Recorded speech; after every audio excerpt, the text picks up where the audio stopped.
On mic today, we have Alyssa Carson. How are you doing this fine day? I'm doing good. How are you? I'm doing fantastic. You are, uh, is it technically correct to call you an astronaut? Well, I technically haven't passed the Carmen line, which is like the official qualification, so I guess just in training for right now. You're a heck of a lot closer than I am, so I'm going to look at you that way if that's all right. Yeah. And you're looking to be in the first group of people to land on Mars. That's one of your dreams. It has been for quite a while.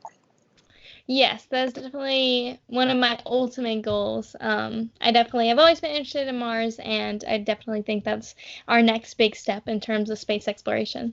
That would be fantastic. So when it comes to that kind of a mission, do you have an idea of what that would look like? Because I've heard a couple different theories. Yeah, well, I mean, yeah, definitely they've been tossing around all sorts of ideas of what the mission to Mars could look like in the next few years. Right now, I think they have kind of settled right now on the early 2030s, possibly being the time of when we get to go to Mars, and we'll be using the SLS rocket, the Orion capsule. It's going to be a decently long mission right now with current technology. Mhm. Well, it's probably going to be like 2.5 years total in terms of like going there, staying, and coming back. So, pretty hefty mission. Now, I mean, there are times that I heard that the trip would be a one-way trip. So if they'd managed a return mission, uh, they've got a theory on that. Yeah, so basically the idea of like a return mission has just kind of been bounced around between like different companies and like different people with the thought of going to Mars. A lot of the companies who initially wanted the one-way missions have kind of slowly like faded a bit. However, like organization or governmental organizations like NASA, you'll hear them say that they don't necessarily do one-way missions, that there are a lot more, I guess, like their morals or whatever are to bring people back. Mhm. So right now, with NASA's plan of going to Mars, they have a return, and like settled right now. But definitely, I mean, other companies could have other ideas or other plans to go to Mars.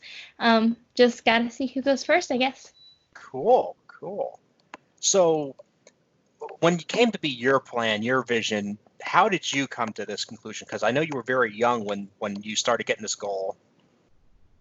Yeah, I mean, definitely when I was young, I went and I was asking my dad all these questions about space and about Mars. And I mean, no one in my family necessarily has a space or science background. It's not like we talked about Mars often in the household. So it was pretty bizarre for me as like a little girl to come asking about Mars. I mean, our best guess is that it would have been an episode of The Backyardigans, which was a cartoon on Nickelodeon that could have sparked my interest. Hmm. And the only reason we even suspect that is because I had a poster of that episode actually hung up in my bedroom. And so that might have started it, but that kind of first got me interested in Mars. But the more I've learned about it and the more I've worked towards it, the more interested I've become. Fair enough. A lot of the guests I have on this show come from an artistic background in TV, film, and books. And we like to talk a lot about how a little bit of fiction and the fact that you used a Nickelodeon cartoon is perfect for me. That sometimes the littlest things that just are supposed to put a smile on your face can spark, in your case, and like I said, you don't know necessarily that's what it was, but that could have sparked literally a lifetime of ambition. And not just in your case, but in the case of any children wanting to follow you. Right, yeah. I mean, like I said, I don't really remember like what about that actually sparked my interest, but definitely, I mean, if that is directly what happened, maybe not seeing that cartoon, I would have been interested in something else. Sure. Because like I said, space wasn't anything we talked about around the house. So I don't really see where I would have gotten like a large exposure to talking about space at a young age. So it's pretty crazy. It really is. And you've already started to found your own cause to inspire other people and give them the tools and resources they need. It's called the Blueberry Foundation. Yes. So I started the Blueberry Foundation originally because I was going to space camp in Huntsville, Alabama, and the space camp was super beneficial for me. You know, I was learning all these things about space, meeting like-minded people. It was really helping me figure out what I would want to do in space, what kind of job I would want to have. So I wanted other kids to kind of have that opportunity as well, to be able to go to space camp and maybe figure it out for themselves. So the foundation has kind of shifted a little bit. We have recently been, I guess, more so helping other, I guess, groups get to space camp, mainly in other countries. So, for example, the last two was helping out a group in Argentina send 50 kids to space camp. And we also worked with a group in Mexico and sending like 2 groups of 20 or something like that of kids to space camp. And so, you know, even getting kids in other countries the opportunities to be able to see what a space career could look like or see what opportunities they have. That is a really neat angle, because you know, we only a handful of countries on the planet really have a solid space program, and yet we have a world of people who could all potentially be a benefit to us out in space. And how easily can we reach out to these people? Yeah, I mean, definitely. I think that a lot of times when people are interested in space, they get almost caught up or like hooked on NASA, which I mean, definitely NASA has done a lot of amazing things for the space industry. And, you know, we're continuing to, you know, do new things and go to new places. However, I do think that the other space agencies, you know, in their own way, they're solving their own problems, they're discovering their own things. And so I think a big part of it has been, you know, let's say you live in Europe, you know, you may be really focused on NASA, but being able to appreciate and realize the opportunities that you have with ESA. And, you know, there's ESA astronauts there, you know, you could work on satellites, you could go to the International Space Station, you could, you know, work on, be like a rocket engineer. There's so many different areas that you could still go into. And so I think a lot of it is just getting people to really appreciate like what their country has or what organizations are going on, and supporting those, because definitely right now in the space industry it's a lot of partnership going on, and it has been for the past few years. Australia definitely has the acronym market cornered on that, I would say. On partnership? Yes. Well, just on naming conventions. I see. But yeah, and another thing is that it's a lot of the countries, not the least of which being our own, are cutting back on space exploration funding. So the more we pool resources, the less we have to compete with each other, and the more we can work cooperatively, which hopefully could be the goal in the long run. I mean, it would be a shame if we got out into space and we were all still fighting each other over stupid stuff. Right, exactly. And I mean, a lot recently since the shuttle program ended, I mean, the US has been sending up all of their astronauts through Russia and like Russian rockets. So that's our method to space at the moment, and the way we've been doing that for the past several years. And that's been a great partnership that we've done so far. And there's even been ideas bounced around that for the missions to Mars, we'll have it be more of an international mission. You know, the idea of maybe having a NASA astronaut, an ESA astronaut, a Russian astronaut, or whatever the mix may be, towards the world going to Mars. And we're actually, you know, accomplishing something like Earth has made it to Mars, and we're actually doing this big thing of going to another planet. So I was looking at your LinkedIn profile earlier and in your resume, and I hope you don't think I was just like trying to get granular and put you under the fire. I just here to have a friendly chat about space because I'm a geek too. But when it comes to the training you've had, space camp multiple times, knowing 4 different languages, how many degrees you're working on right now, what else is under the hood there? What do you do to decompress? Because you must be under a lot of pressure. How do you what I've seen? I do think that it looks, I guess, pretty crazy. I do feel, I mean, definitely right now in the stage that I'm at currently, I mean, I'm in my first year of college. I'm definitely, right now I feel kind of just like a normal college student. I'm trying, or this past year, I've been trying to kind of put off a little bit of like any sort of extras, because I was moving states. I was, you know, new school, new environment. I was really wanting to like focus and get myself settled a bit. So that's been pretty exciting. So I guess I feel just kind of like a normal college student. But I mean, I definitely growing up, I feel like I definitely lived, I guess, like a normal childhood. I feel like I did everything that my friends did. I watch Netflix pretty often. I'm a huge Netflix person, so I do think that I have time to decompress, whenever it's needed. Fantastic, because when it comes to people following up behind you, kids just now getting their hands on this, I mean, a well-balanced life is important, and they can see that no matter where they're starting from, they can still, like you said, follow your dreams. I believe that was the quote you used on your website. Yeah. So when it comes to your dream, let's say you get to Mars. What's next? Yeah, so I mean, currently what I'm doing right now is studying astrobiology. So that would be putting me in a position to possibly be like one of the mission specialists or research scientists on the mission. So that's kind of the area that I would want to be a part of on the mission. So let's say we get to Mars, then my main goal would be just to start learning things about Mars. So the main things that we're interested in studying is learn more about the soil on Mars, learning a lot more about its composition, possible resources on Mars, also learning more about the water that's on Mars, looking for any signs of bacterial life that could possibly be there. We found water, liquid water, ice, steam, so there's a lot of possibility there.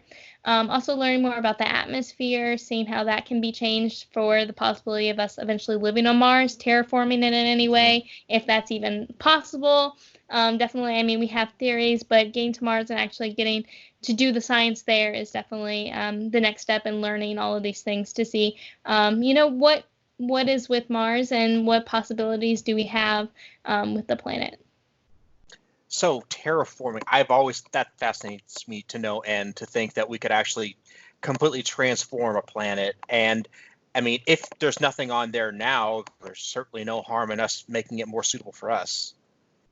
Right, yeah. I mean, Mars right now is, I mean, it's pretty interesting because Mars is kind of just like a frozen Earth, I guess. It's further from the sun, so it's a lot colder.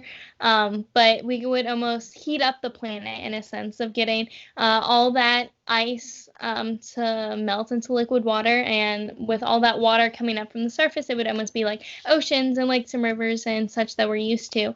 The biggest thing would just be thickening up the atmosphere to be able to like hold in oxygen and different gases. But once we're able to hold in those gases, then it would almost develop the same way that Earth developed in the early ages. We would just be able to do it. Without it taking millions of years, slightly faster than that. But it's really interesting that like the basis is there. So it would be really interesting if we were able to actually take that and, create a new planet out of it. And I mean, it's not just transforming the atmosphere, but eventually crops, eventually flora, fauna. I mean, you would not just need a botanist, but a zoologist and medical doctors. I mean, the biological needs are going to be huge once we finally get our foothold there. Right, yeah. And I think that's something that's super interesting about the space program is that, we definitely need, the main people that you think of, the engineers, the rocket scientists, all those. But there's so many, I guess, other professions that come into play. And I definitely feel that almost every profession in some way can play a part in the space industry. I like to use the example, if you're interested in food, but also interested in space, there's someone that has to sit there and package the food that is sent to space. There's someone who has to study food fatigue, making sure that astronauts aren't getting tired of eating the same thing over, planning their meals, making sure everything's set in stone. And that's not necessarily a career you would immediately think of when you think about someone who worked for the space industry. And so there's loads of different professions that have a part in it. Indeed. And when you send the first crew complement up there, there's limited spacing on whatever vessel they're sending up there. So the more talents you have, the more useful you'll be. They can't afford to send one person for every job, unfortunately. Right, right. And so right now, looking towards the missions, we're looking at having obviously like a pilot, a commander, someone with those backgrounds. We're also going to need, one or two people with more science research backgrounds to be able to do the experiments. We're going to need someone with a more medical background for anything that could go wrong. But at the same time, everyone is trained amongst everything. So even though I may be a scientist, I should know how to fly Hmm. the whatever craft we're flying.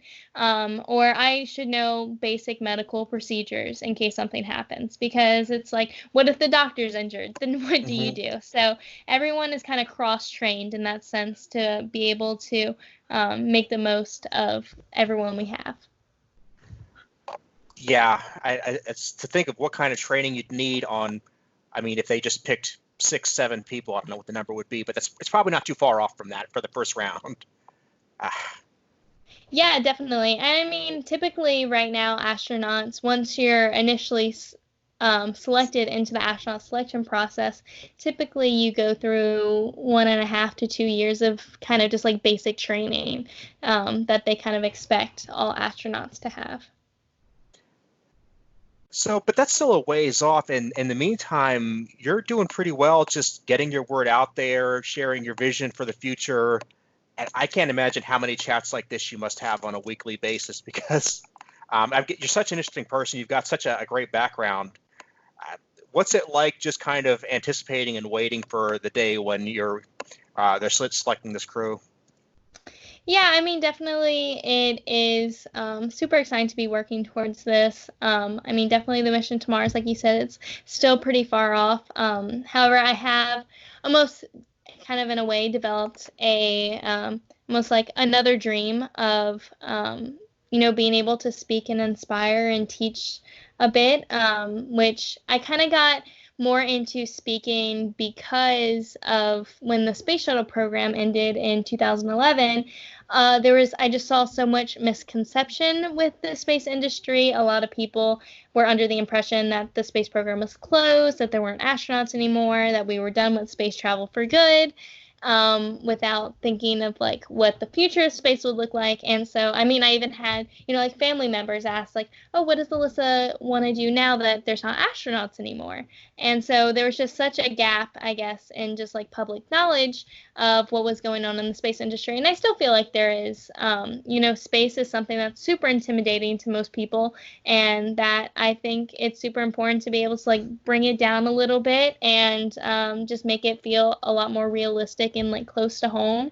Hmm. And just being able to teach people about what's going on right now, what the plans are for the mission to Mars, that it is something that is realistic in the next few years. We've had the first core stage of the SLS rocket has already been built. The Orion capsule has been tested over the past few years. There's a lot of stuff in place right now to get us to Mars. Cool. And I mean, obviously, I'm a space junkie myself, not nearly to the extent you are, obviously, but like I'm trying to track the mission to Mars, the Mars generation people. Do you keep in contact with each other? Do you have training or sessions where you might be swapping notes? Is that a community or is it a rivalry? It's a little bit of both. I mean, I definitely think that it is a community. I mean, I've definitely met some amazing people, whether they are already working in some kind of profession in the space industry or even, meeting other people who are aspiring to be an astronaut. Maybe they want to be on one of the missions to Mars, whatever it might be. I definitely do see it as such a community of people who sharing their interest for space. And, it takes tens of thousands of people to send one astronaut into space. And so I think it's always exciting and encouraging to see more people being interested in space and wanting to go to space. And, obviously I know that with the selection process, it's definitely not an easy process to go through. But I also know that like the right astronauts are going to be chosen in the end. And so what happens, happens. And either way, I'm looking forward to the space program making the right step in going to Mars and continuing to explore. So very cool. And thinking you guys would eventually be part of space history. When you look back at space history, what are your favorite moments? What kind of got your brain wanting to say, this is definitely what I want to do. This is what I want to be a part of? Was there a certain event, a certain artifact? I saw you going to museums on occasion. Yeah, I mean, definitely. Learning all about space history was super inspiring. And I mean, I definitely started learning a little bit about space history when I started going to space camp, and just seeing, what all has happened. And I think that, a lot of the time, the rapidness the space program has had in the past is pretty inspiring about how much we've gotten done. For example, like the Gemini program only lasted 1 year. And it's crazy how much actually got done and how many, missions we're able to take, how many people we sent to space in that time, because we had that goal of getting to the moon and we wanted that step to get there. So I think that's super inspiring. And then also, all the astronauts have been, all the stuff that they've done is pretty incredible and all the research we've done so far. But I think another cool thing about space history is that we're able to see like the goofy side of things, or give it such like kind of like how astronauts are just people too. So I Mm-hmm. mean, like the stories of like Gus Grissom bringing like a tuna sandwich in his pocket on like the mission, just silly things like that, and learning about them bringing like golf balls to the moon and like playing golf, and them goofing around a lot of the time. They're all just people too, and we're all working towards these giant goals, and we actually accomplish them. We do, and it's amazing. In some ways, it seems like it's an impossible goal, and then when you look at it another way, it's perfectly manageable as long as you put the right resources into it. Like I remember, and forgive me if I have my history wrong, but it's like when somebody calculated the cost of getting us to the moon and what the Apollo program spent between the years of 65 and 69, and it was some absurd number. And yet they said, and at the same time, that's the exact same amount of money that the United States spent on cosmetics in the same time. So it's like, okay, it's a lot of money, but it's really not. It's just how you want to spend it. It's just where you want to put that effort. Yeah, it's definitely, I mean, it's all about perspective. And I think that's a big thing in the space program, because I feel like a lot of people look at the space program as we're putting money in it. I think a lot of people visualize it as us putting money in a rocket, sending it to space, and never seeing it again. Mm-hmm. And I feel like that's almost like the impression that the space industry gets. But I do think that's like important to realize like the amount of jobs that actually come out from the space industry because of the amount of people it takes. Also, the amount of technology that has been built for the space industry that is now used in everyday life. Like Velcro, it may have been invented for the space program, but now we use it all over the place. Or even a lot of the technologies in cell phones, they were originally invented for the space program, and now everyone carries them in their pocket. Exactly. Uh, Power tools, the modern diaper, these are all products of the space program in one shape or form. Man, we're well over the halfway point of the time we have here, but I don't want to let you go without asking, what can the world do to help? When we want to see this happen, if somebody's sitting on their couch just watching rocket launches, what can they do to make this easier? Yeah, I mean, I definitely think that if you are looking towards like wanting to encourage the space program, I think the first thing is just, maybe like teaching someone else about what's going on. I definitely think the space program is fueled a lot by the public and like the public's interest in what's going on. We saw that a lot with our missions to the moon. Everyone was excited about going to the moon. There was this huge hysteria over, humans getting to the moon. And I think all of that is what actually led us to actually accomplishing that. And I think that over the past few years, that's kind of what we've been missing. Everyone being excited about the space industry, like on their edge of the seat, waiting to see what they were going to do next. And I think with the mission to Mars, that is what's coming up. And so I think the more people we can get excited about it, and the more people we can get, rooting for it, encouraging of it, is going to eventually be our push to get people to actually go to Mars. And that's definitely coming about. You see more space commercials, space TV shows, space movies, whatever it might be. We're talking about space more. So I definitely think that those are our first steps in, showing that we have the interest for it. So we're going to go out and do it. Awesome. So what do you want to say specifically to the kids out there?